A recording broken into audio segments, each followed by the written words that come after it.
Welcome to Hodge Podge Australia. Today we are making 4th of July Hat Cupcakes. So we are going to make our cupcakes out of red, white and blue so that we are signifying the American flag. Now what I'm going to do is I'm going to use red cupcake liners for the bottom, then making up just a regular batch of my cupcake recipe, and the link is popping up there for you now. I have divided it into 3 and coloured it red, white and blue. And once I get another spoon out, I am then going to put a little bit of blue into my red cupcake cases, followed by a little bit of white and then a little bit of red. So we have a nice tie-dye effect in our cupcakes when we cut them open or eat into them later. So just do a little bit. You do actually want a full cupcake case in this one. My cupcake recipe isn't a huge riser, which is great when you're normally just icing on the bottom, but you want to make sure you really heap it in there at least 2/3 full before you bake this, because for hat cupcakes you want that cupcake to be above the cupcake liner. You don't want it to be below, because you do need to dip it in chocolate later on. So you do need to make sure that those are quite full. So add in a little bit of all of your 3 colours. Give it a little bit of a tap on the bench and then bake that in the oven. As I mentioned before, if you've missed it, the cupcake recipe is also in the description box below so that you can get that recipe to make later on. Now we're going to get onto our hat frosting. Now it is a bit more of a marshmallowy meringue frosting. So for this you need caster sugar, egg whites, an electric mixer, you need vanilla essence, some cream of tartar and some water.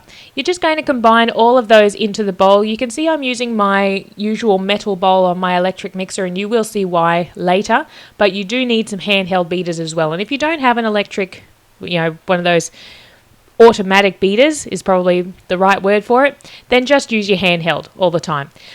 You do need a saucepan of water starting to warm up on the stove top while you just mix this together a little bit first, just to combine all of your ingredients. You do want that water to just be at a simmering level, and you're going to do the double boiling method. So you're going to need to make sure that that saucepan is going to fit this bowl on top nice and snug so that it heats the sugar, and you can see it there. So just stand over it with your handheld mixer. It's going to be a little bit watery, you can see, to start with the egg whites. Keep that mixing. You're going to mix this for about 6 minutes over that simmering water.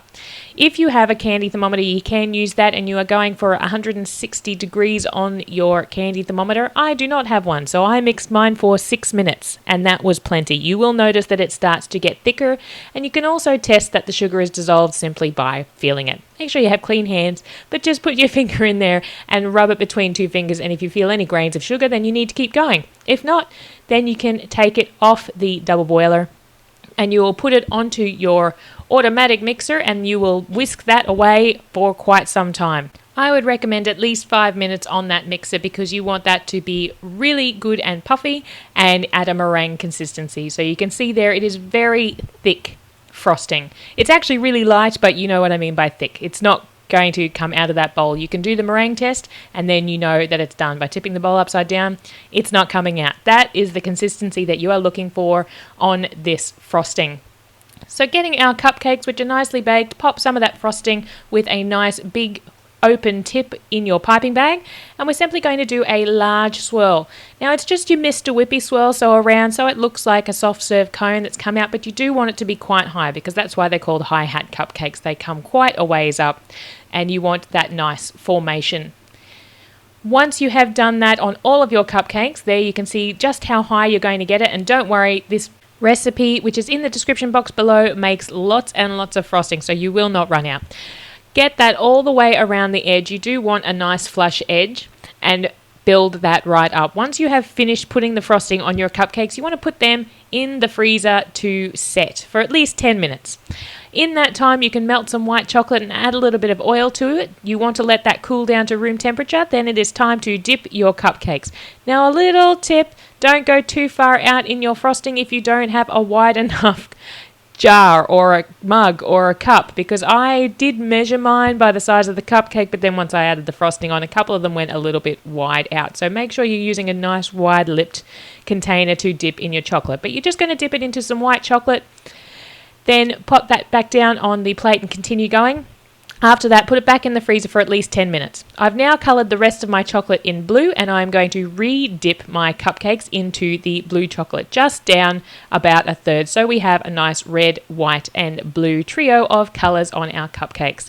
The first one I go in, it looks very nice, but I am going to re-dip it because it didn't go down quite far enough. So I'll just let that set first, move on, and I will come back and re-dip it. But this is the effect you're looking for. You want the red, white and blue of the flag on your Hat cupcakes. So continue to do this until you are happy with your extra dipping. Pop them back in the freezer again to set, and before you serve them, just keep them in the fridge. This keeps that marshmallow frosting nice and sturdy in the middle of your cupcake before you serve them. And when you do serve them, have lots of napkins or paper towel out. It does get a little bit messy when you're getting into it. That is how easy it is to make 4th of July Hat cupcakes with the lovely American flag tie-dye pattern in the middle. Thank you so much for watching another Hodge Podge Australia tutorial, and we will see you again real soon.